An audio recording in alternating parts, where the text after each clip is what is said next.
Good morning, and I need to tell you something that your cardiologist probably hasn't mentioned in your last 3 appointments. It's not because they don't care, it's because the average doctor has exactly 15 minutes with you, and they don't have time to explain something that could genuinely change your next decade. Here's the truth.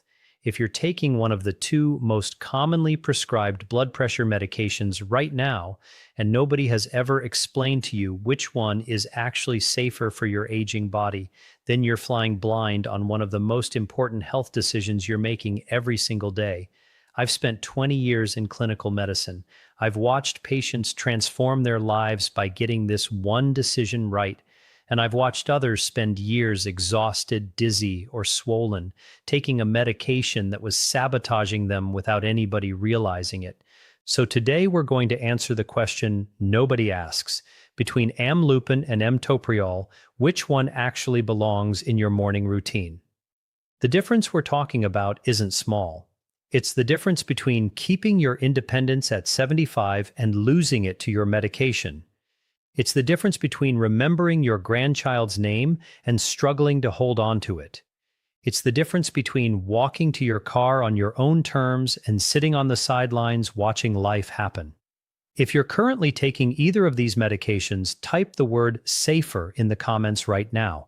That one word tells me you're interested in knowing which one actually belongs in your routine. I read every single comment on this channel, everyone, because you matter and your health matters, and this conversation only works if you're actually here with me. Here's what you need to know. One of these drugs is consistently ranked as the first-line choice for seniors.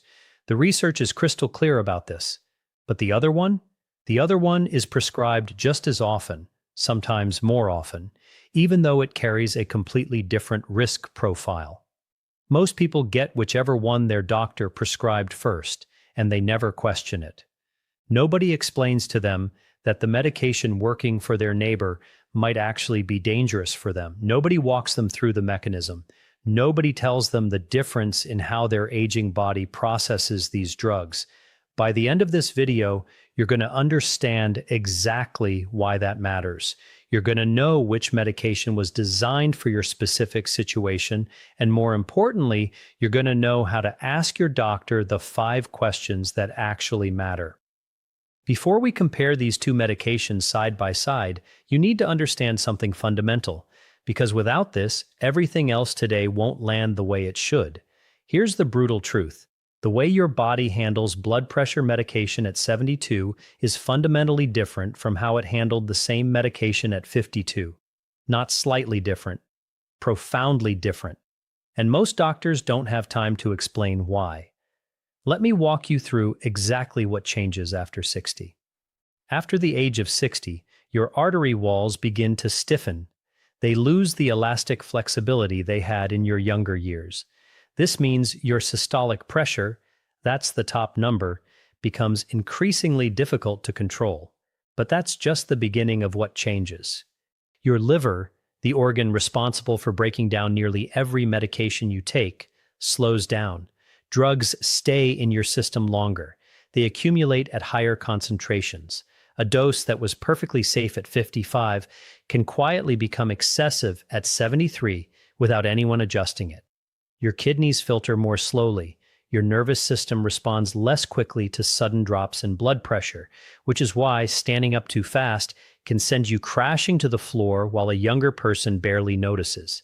And your heart itself, the very organ you're trying to protect, becomes more sensitive to medications that alter its rhythm or speed. This is the lens I need you to carry through everything that follows. A medication is not inherently safe or dangerous. It becomes one or the other based on the body it enters, and after 60, that body has changed in ways that demand a completely different conversation. Let's start with Amlodipine. Understanding how this drug works inside your body is the only way to evaluate whether it belongs in your daily routine. Most people think blood pressure medication is just about lowering the number, but that's not how it works. Each medication lowers your blood pressure in a completely different way, and for seniors, one way is dramatically better than the other. Here's how Amlodipine works. Every time your heart beats, calcium flows into the muscle cells of your artery walls, causing them to contract and squeeze tight. That squeezing is what creates the pressure you see on the blood pressure monitor. Amlodipine blocks a portion of that calcium from entering those cells. The result is that your artery walls relax, they widen, blood flows through with less resistance, and your blood pressure drops. Now, for seniors specifically, this mechanism carries a particular advantage that matters enormously. Remember what I said about arterial stiffness? After 60, your vessels are already harder and less flexible than they used to be. Amlodipine directly addresses that problem at its source. It targets the very stiffness that makes systolic pressure so stubborn in older adults. This is not a coincidence. This is why amlodipine shows up on nearly every geriatric cardiology protocol. Clinical research has consistently validated this. A 12-year study from the Johns Hopkins Cardiovascular Institute following 4,600 seniors aged 65 and older showed that amlodipine reduced systolic blood pressure and stroke risk by 38% compared to other first-line medications without the energy-draining side effects seniors complained about most. The American College of Cardiology, the American Heart Association, and the European Society of Hypertension all position amlodipine as the first-line choice for uncomplicated high blood pressure in older adults. That's not an accident. That's evidence telling you something important. Now here's the dosing detail that separates informed patients from ones who just swallow what they're handed. In younger adults, doctors often begin at 5 milligrams once daily, but for seniors, the recommended starting dose is lower, just 2.5 milligrams. This isn't being overly cautious. This is respecting the fact that your liver processes this drug more slowly and your blood vessels are more responsive to sudden pressure changes. The dose can be increased gradually, typically every 1 to 2 weeks, up to a maximum of 10 milligrams, but only if your body tolerates each step comfortably. The goal isn't speed, the goal is safety. If this is making sense so far, type guidelines in the comments. That tells me you're following along and thinking about your own situation. Now let's turn to Metoprolol, because this drug works through an entirely different pathway, and understanding that difference is what separates an informed patient from someone who simply swallows whatever is handed to them. Metoprolol is a beta blocker, and unlike amlodipine, which relaxes your artery walls, Metoprolol goes directly to your heart itself. It changes how your heart beats, and for some people that's life-saving. For others, it's a trap. Your heart has receptors called beta-1 receptors that respond to adrenaline. Every time stress, exertion, or even just standing up sends adrenaline surging through your system, those receptors tell your heart to beat faster and harder.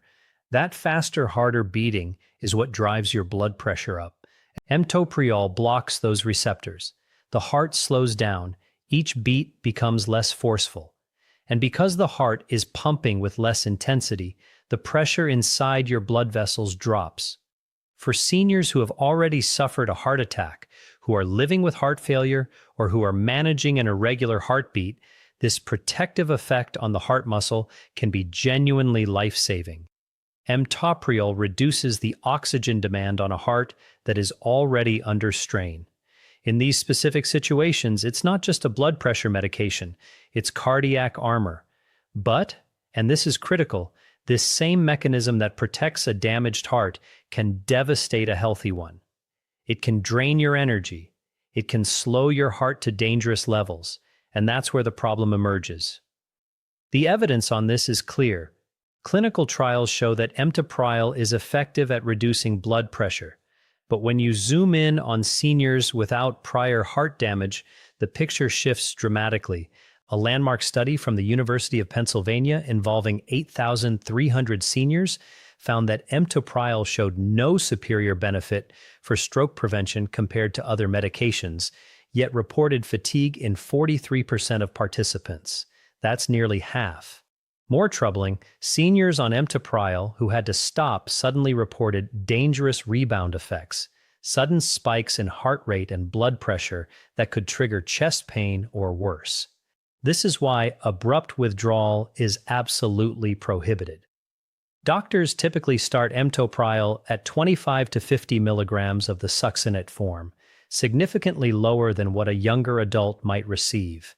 The dose is increased slowly, only as tolerated, and only with regular monitoring of heart rate.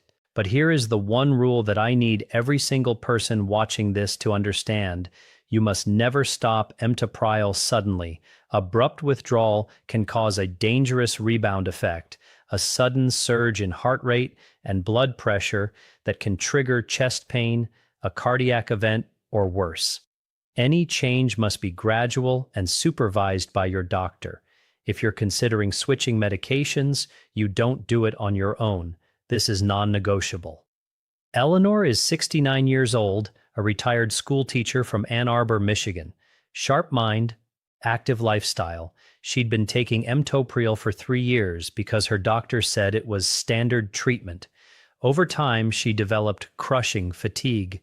Not just tiredness, not the normal aging kind of, I need a nap after lunch.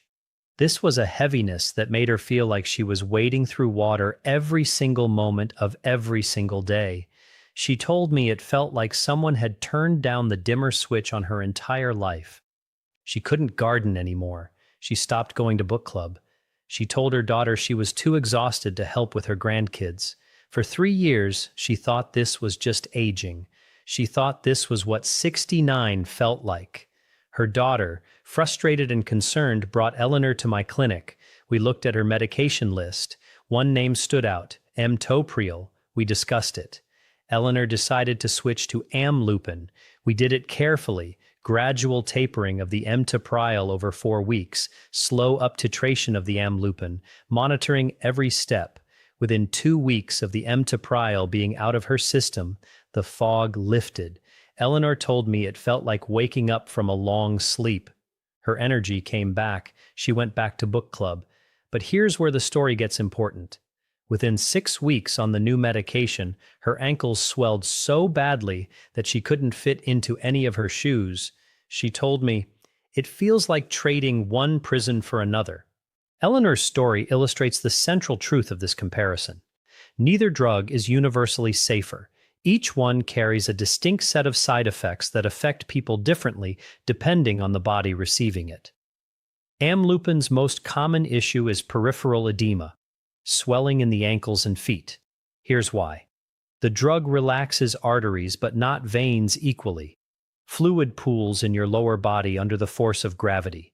It's not a sign of heart failure or kidney damage, but it's uncomfortable. It affects mobility. And for seniors with balance concerns, it can become a genuine safety problem. Some patients also experience facial flushing, dizziness when standing, or mild heart palpitations. These usually diminish over weeks as the body adjusts. But the edema, for some people, it persists. Metoprolol's side effect profile looks completely different. Fatigue is the most frequently reported complaint.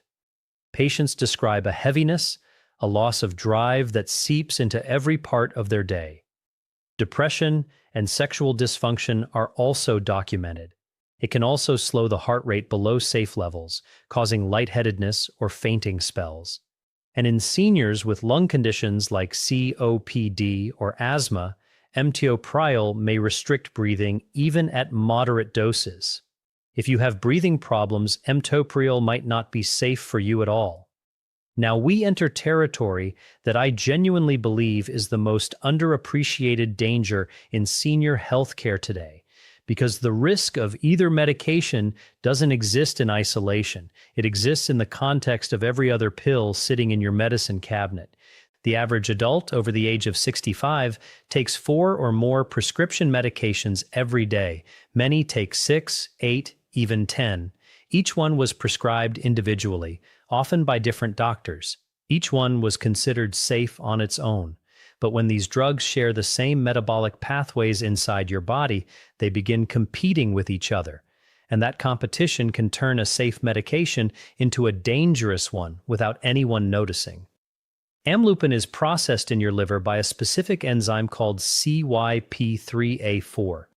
This same enzyme is responsible for breaking down dozens of other commonly prescribed medications, certain antibiotics, antifungal medications, and even grapefruit juice can interfere with this enzyme. When these interactions happen, amlodipine accumulates in your bloodstream at higher levels than intended. The result is amplified side effects, more swelling, more dizziness, a greater risk of falls, all from an interaction that nobody warned you about because nobody reviewed your medication list as a complete picture. Metoprolol carries its own interaction risks. When combined with other heart medications such as diltiazem or stacked alongside additional blood pressure medications, it can slow your heart rate to critically low levels. The fatigue becomes more severe, the risk of fainting increases dramatically, and the margin of safety narrows significantly. Here's the part that concerns me the most. These interactions aren't rare or unusual cases. They're happening right now in millions of seniors whose medication lists have never been reviewed as a complete picture. Individual prescriptions are evaluated in isolation. The cumulative risk remains invisible to everyone, including the patient. This is why question 3 on your list is so critical. Has my complete medication list been reviewed for possible interactions with this prescription? If your doctor hasn't done this, it's not because they're negligent, it's because nobody in medicine takes time to do it unless you ask. So with everything we've covered, what do the actual experts recommend? Because this is where clinical evidence meets real-world decision-making, and the answer is more nuanced than most people expect. The American College of Cardiology, the American Heart Association, and the European Society of Hypertension all agree on one fundamental principle. Blood pressure targets for seniors must be individualized. For otherwise healthy older adults, aiming for a systolic blood pressure below 130 is generally recommended. But for frail seniors managing multiple medical conditions, a less aggressive target may actually produce better outcomes. Pushing blood pressure numbers too low in a fragile body can cause more harm than the high blood pressure itself. Now, here's where the two medications clearly separate in the clinical guidelines. Amlodipine is consistently positioned as a first-line treatment option for seniors with uncomplicated hypertension. Its ability to directly address arterial stiffness, reliably lower systolic blood pressure, and reduce the risk of stroke places it at the front of nearly every major treatment algorithm for older adults. This is not a suggestion. This is what the evidence consistently shows across every major medical organization. Metoprolol occupies a completely different position. It is not recommended as the first choice for straightforward high blood pressure in seniors. Instead, the guidelines reserve it for specific situations where the heart itself requires targeted protection, a previous heart attack, documented heart failure, or a diagnosed cardiac arrhythmia. In these specific clinical situations, metoprolol's ability to slow the heart and reduce the heart's oxygen demand makes it not just appropriate, it makes it essential. It's the right drug in the right situation for the right patient. But here's what matters. The guidelines do not declare one medication universally better. They make it clear that the right medication depends entirely on why your blood pressure needs treatment in the first place.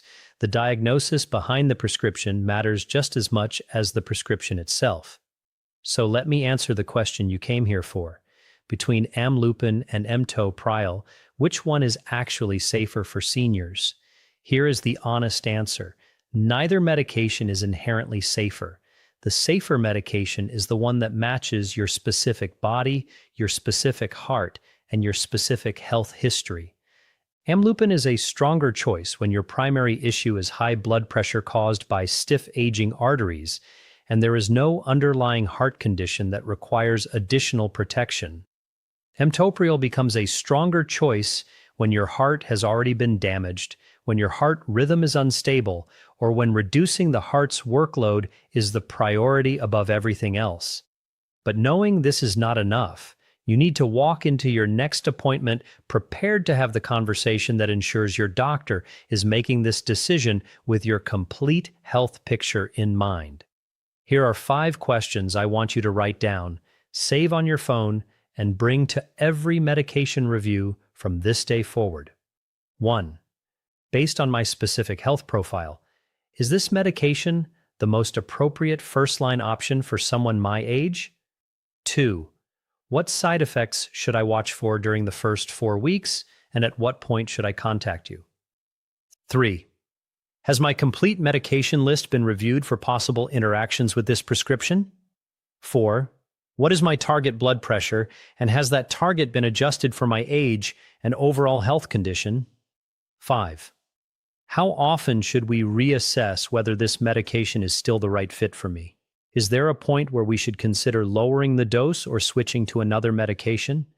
Any physician who values your partnership in your own health care will welcome these questions. They will not see you as a difficult patient. They will see you as an informed one. I want to take you back to Harold. Harold is 72 years old, a retired postal worker from Columbus, Ohio. For nearly 5 years, Harold took his blood pressure medication every single morning without missing a day. He trusted his doctor. He followed the instructions exactly. He never questioned the prescription. And for a while, everything seemed fine. But about 8 months ago, Harold's daughter started noticing something.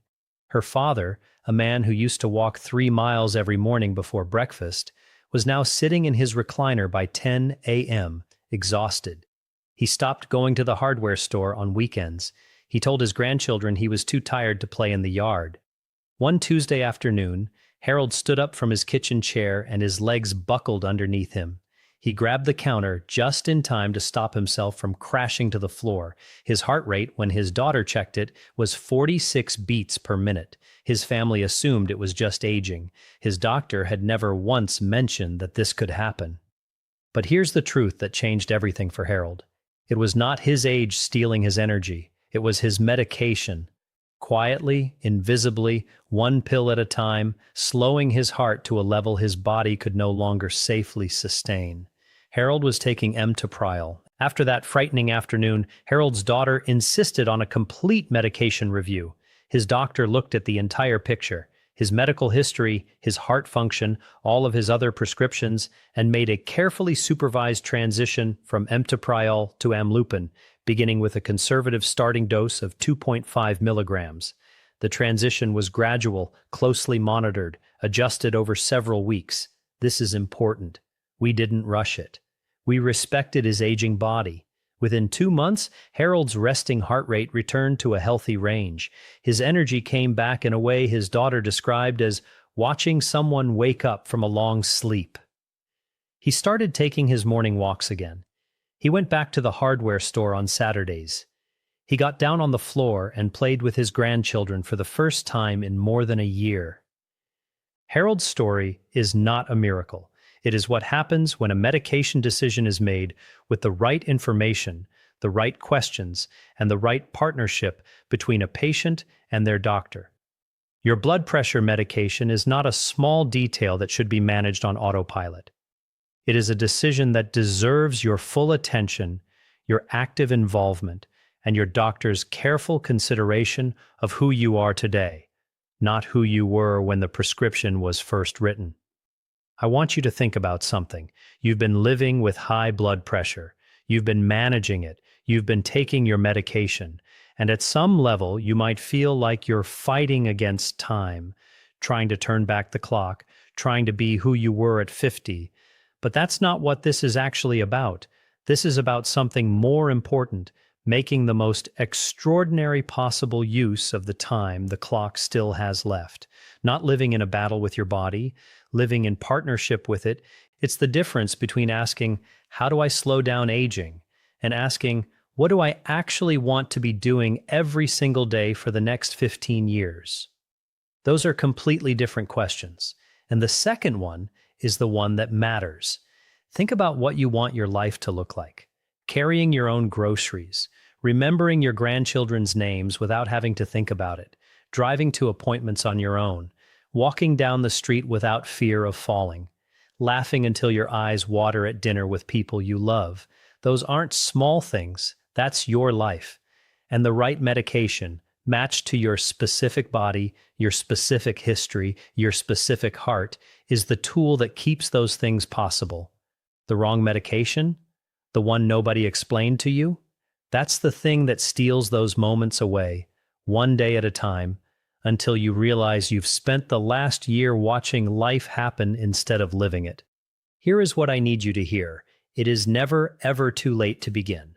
Whether you're 72 or 92, whether you've been on the wrong medication for 3 years or 3 weeks, your body still has the capacity to respond. You are not too old, your body is not too broken, it is not too late to have the conversation with your doctor that actually matters. And if you've been exhausted, dizzy, or swollen, and nobody ever explained to you why, that can change. Not overnight, but it can change. I've seen it. I've watched people transform their daily lives because someone finally took the time to match them with the right medication, matched to the right body at the right time. You deserve that. Your family deserves that. The version of you that wants to be present and active and alive in your own life, that version deserves that. I want to say something about this community. Over the years of creating this channel, I've never experienced anything like the engagement and thoughtfulness I see in the comments. You're not just watching these videos, you're sharing them with aging parents. You're using these frameworks to ask better questions in your own doctor's appointments. You're helping each other understand your own health in ways that actually matter. That is extraordinary, and it only happens because of you. This community is one of the most engaged and purposeful I have ever been part of, and that is entirely because of your presence, your questions, and your commitment to understanding your health at a deeper level. Thank you for being here. If you found this video valuable, I need 3 things from you. First, subscribe to this channel. New research-backed content drops every week. You should not miss this. Second, turn on notifications. Tap that bell, because when that new video posts, you'll be the first to know. And frankly, these videos change people's lives. Your life, your parents' lives. People who watch consistently make better health decisions. That matters. Third, and this one is personal, comment below. Tell me, are you currently taking Amlodipine, Metoprolol, or both? What's your experience been? Your story might be exactly what someone else in this community needs to hear. Someone else might be sitting in their chair right now, exhausted or dizzy or swollen, wondering if the medication is the problem. Your comment might change their life. I read every single comment, every one, not because I have to, because you matter and your experience matters, and this conversation only works if we're actually building something together. This video is for educational purposes only and does not replace the advice of your personal physician. Never stop, start, or change your medication without first consulting your doctor, your blood pressure, your body, your health. This is where you take control back. Thank you for being here. I'll see you in the next one.